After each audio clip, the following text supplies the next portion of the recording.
अदील की छुट्टियां खत्म हो चुकी थीं और कीनिया से इसकी वापसी का सफ़र शुरू हो रहा था।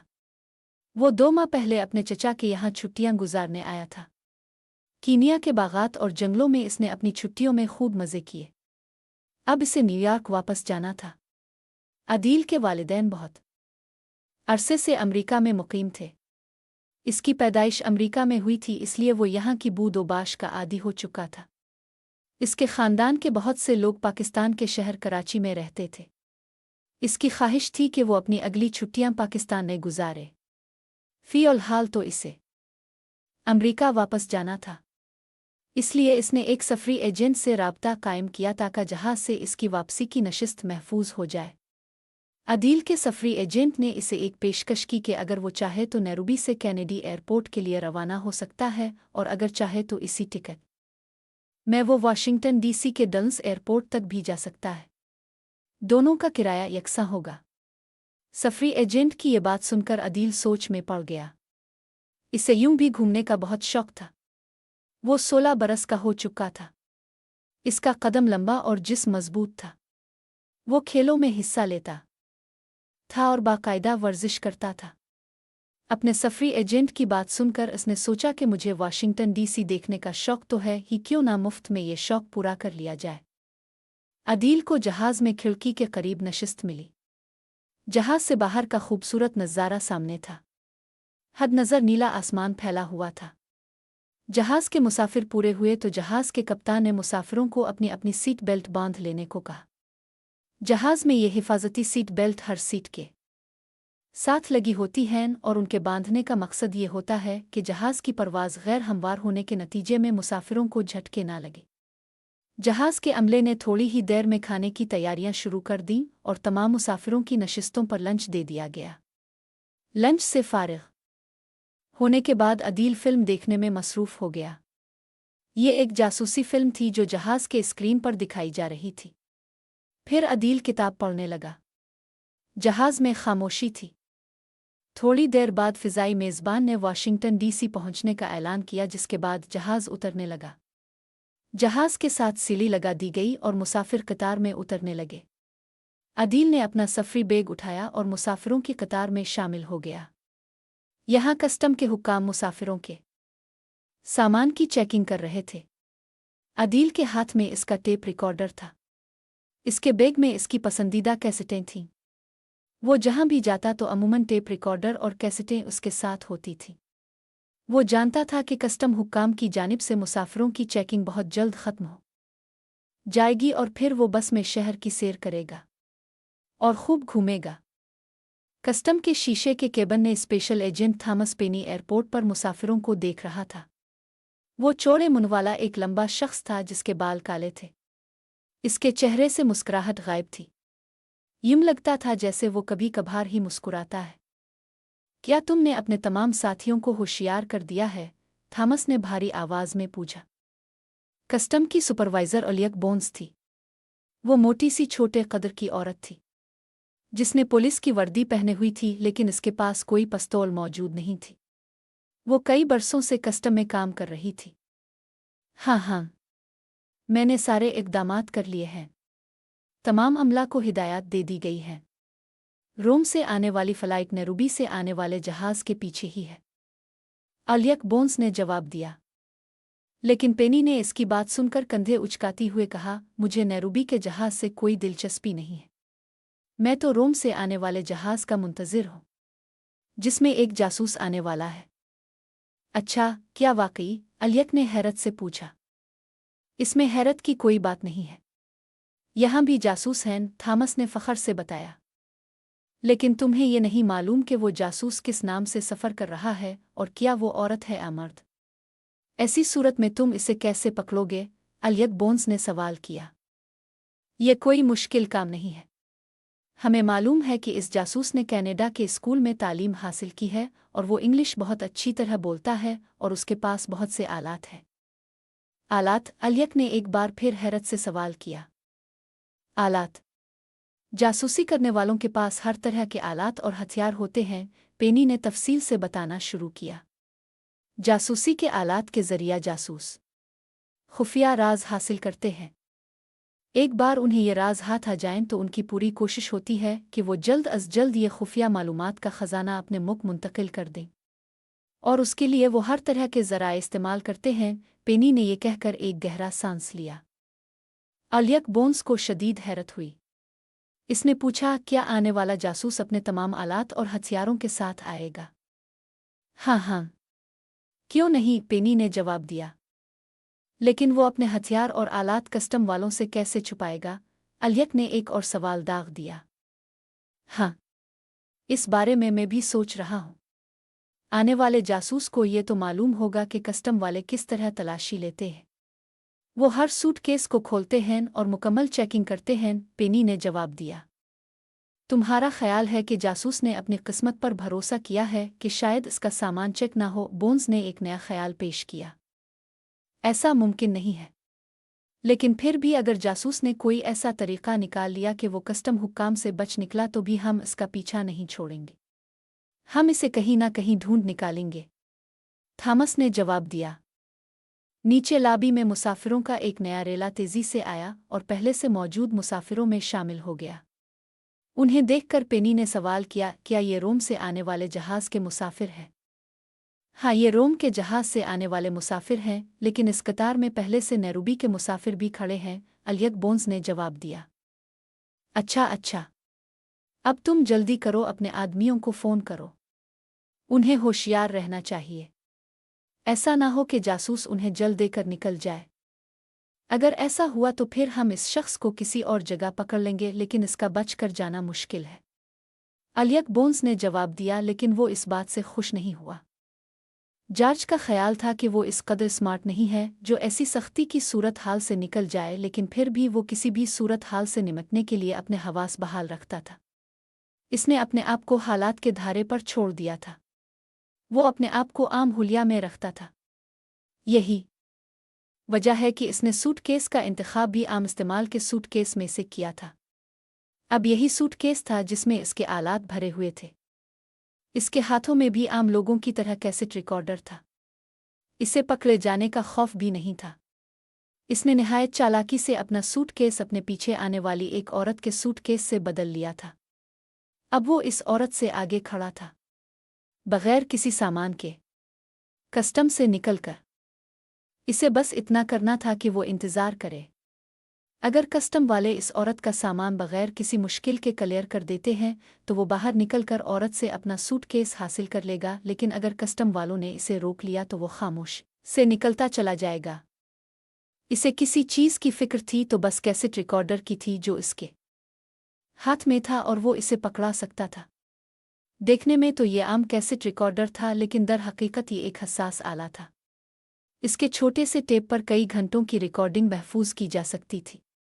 जब इसे प्लेबैक किया जाता था तो ये बहुत तेज़ी से चलता था और उसकी आवाज़ भी तेज़ भी हो जाती थी, और इसमें लगे एक रेडियो से इसकी आवाज़ नशर भी की जा सकती थी। और जिस मुख के लिए वो जासूसी कर रहा था उन्हें मालूम था कि कब ये नशरियात उन्हें सुननी है।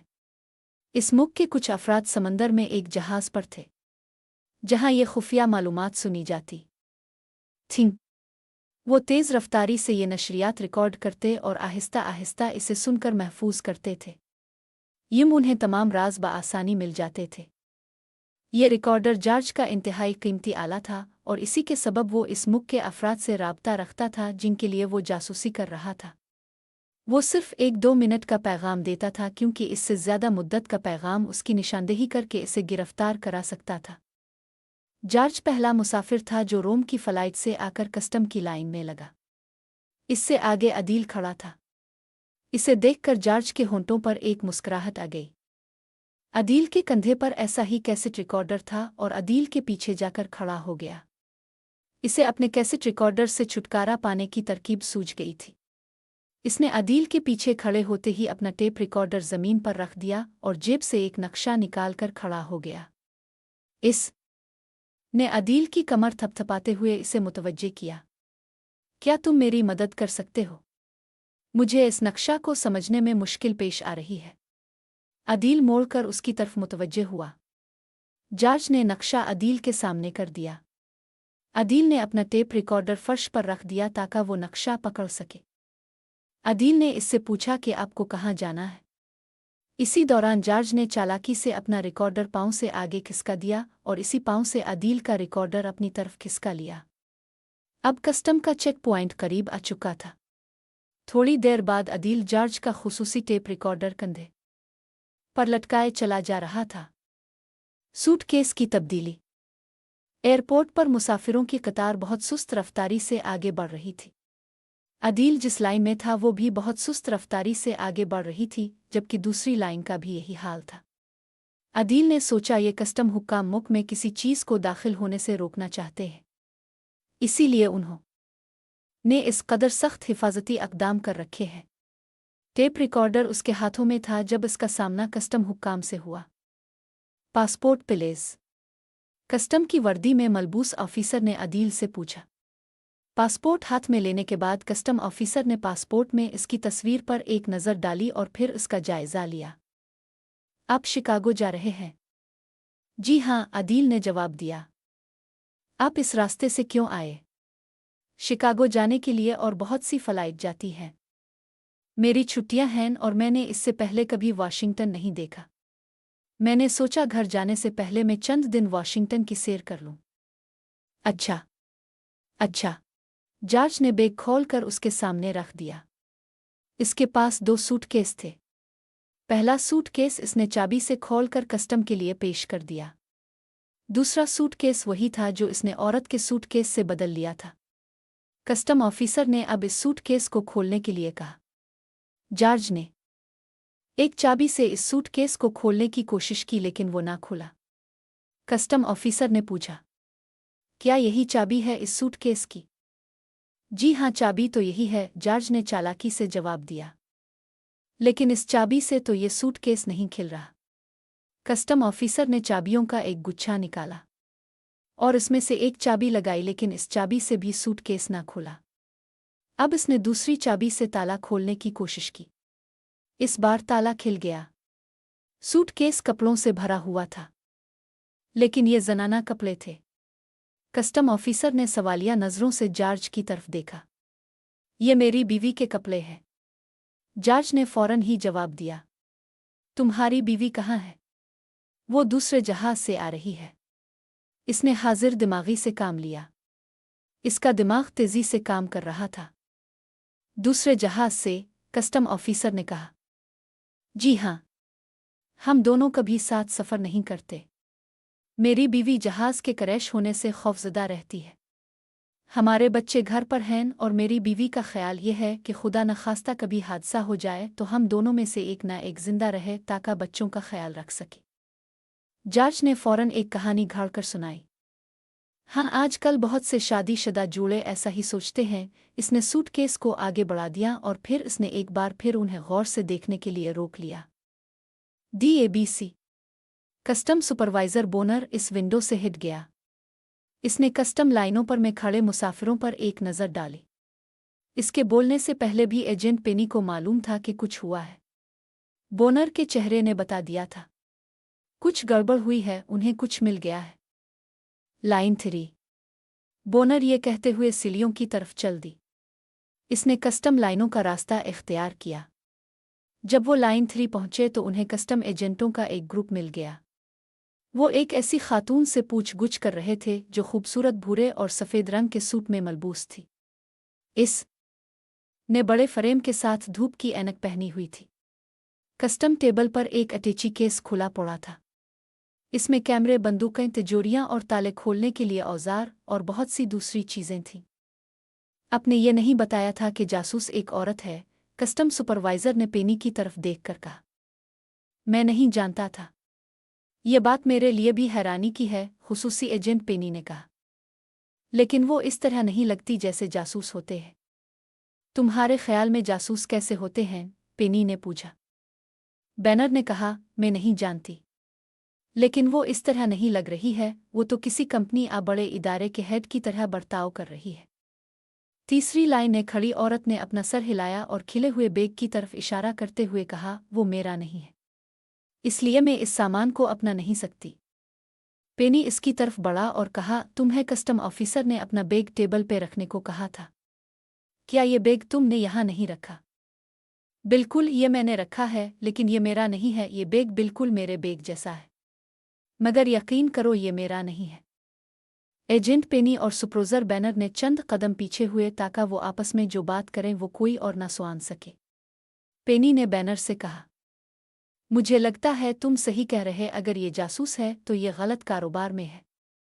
ये एक अच्छी अदाकारा हो सकती है जो एक एकेडमी अवार्ड जीत सकती है। बैनर ने कहा, अगर वो जासूस है तो इसे ये कहना इंतहाई आसान होना चाहिए। नहीं। ओह ओह, मुझे इससे बात करने दो, बैनर ने कहा। बैनर औरत के पास गई। आप एक शरीफ खातून लगती हैं। ये आपकी मेहरबानी है जो आप ऐसा कह रही हैं। मुझे लगता है आपको एबीसी तो आती होगी। जी हाँ, मैं अंग्रेजी से वाकिफ़ हूँ। औरत ने कदरे हैरानी से कस्टम सुपरवाइज़र की तरफ देखा। क्या आप बता सकती हैं कि एबीसी के हर्फ के आखिरी हर्फ क्या है? औरत ने तेज़ी से जवाब दिया। अब वो पेनी की तरफ मुतवज्जे हुई। ये औरत जासूस नहीं है, इसने साबित कर दिया है। पेनी ने इसकी बात पर सर हिलाया। तुम ये बात इस कदर यकीन से कैसे कह सकती हो? इस मुल्क में हर साल सैकड़ों लोग आते हैं और उनमें से बेशतर ये साबित करने की कोशिश करते हैं कि वो यहीं पैदा हुए हैं, जबकि उनकी पैदाइश यहाँ की नहीं होती। कस्टम वालों ने इसका एक आसान तरीका निकाला है, एबीसी वाला फार्मूला। लेकिन इससे कहाँ साबित होता है कि ये औरत जासूस नहीं है? तुमने कहा था कि जासूस ने स्कूल की तालीम कनाडा में हासिल की है। वहाँ कनाडा में नहीं कहा जाता। तो फिर कनाडा में क्या कहा जाता है? वो ब्रिटिश तरीक़ा पर कहते हैं। मुझे इसका पता नहीं था, पेनी ने कहा। अब तो तुम्हें पता चल गया ना? अब कस्टम सुपरवाइज़र पेनी को एक तरफ ले गई। जासूस बहुत चालाक है, इसने अपना बैग इस औरत के बैग से बदल लिया है। वो अब यहाँ से निकल चुका होगा। वो बैग बदल कर आगे निकल गया होगा और देख रहा होगा कि औरत का बैग खोला जाता है या नहीं। अगर बैग नहीं खोला जाता तो वो आगे जाकर इस औरत से माजरत करके अपना बैग बदल लेता। लेकिन जूं ही इसने देखा कि इस बैग को खोला जा रहा है तो वो तेजी से निकल गया। अभी वो ये बात कर ही रहे थे कि एक कस्टम ऑफिसर उनकी तरफ आया। सर, मेरी लाइन में एक आदमी के पास ऐसा ही बैग था, लेकिन जब इससे बैग खोलने को कहा तो इसके पास चाबी नहीं थी। मैंने मास्टर की से इसका बैग खोला तो इसमें औरतों के कपड़े भरे हुए थे। इसका कहना था कि ये कपड़े और बैग इसकी बीवी का है। कस्टम ऑफिसर के इस बयान को सुनकर सुपरवाइज़र ने अपना सर पकड़ लिया। वो शख्स हमें जल देकर निकल गया। वो बहुत दूर नहीं गया होगा। क्या तुम्हें इसका नाम याद है? जी हाँ, मैं रजिस्टर से देखकर बता सकता हूँ, क्योंकि वो कतार में पहला शख्स था। ये रजिस्टर में इसका नाम जॉर्ज लिखा है। मैंने इसके कागजात चेक किए थे, वो बिल्कुल सही थे। पेनी सोच में डूब गया। वो जासूस के सूटकेस से निकलने वाले हथियार देख रहा था, लेकिन इसमें इसे जासूसी के आलात नजर नहीं आए। ऑफिसर, उसके पास सूटकेस के अलावा भी कुछ सामान था? पेनी ने कस्टम ऑफिसर से सवाल किया। जी हाँ, इसके हाथ में एक टेप रिकॉर्डर था। अच्छा, तो क्या तुमने इसे चेक किया था? हाँ, मैंने इसे चेक किया था। वो एक आम सा टेप रिकॉर्डर था। मैंने इसे चला कर देखा था। मैंने पहले इसे जाने दिया, फिर रोक कर दोबारा बुलाया और उस कैसेट को जो इसमें लगा था बजाया था। कस्टम ऑफिसर ने तफसील से बताया। इस कैसेट पर क्या था? म्यूजिक था, रॉक म्यूजिक। पेनी ने कस्टम सुपरवाइज़र से कहा, मुझे रोम से और नैरोबी से आने वाले मुसाफिरों के नामों की फहरिस्त दरकार होगी। एक बार ये फहरिस्त मुझे दे दो, फिर तुम्हारा काम ख़त्म। मैं इसको ढूंढ कर रहूँगा। वो मुझे फरेब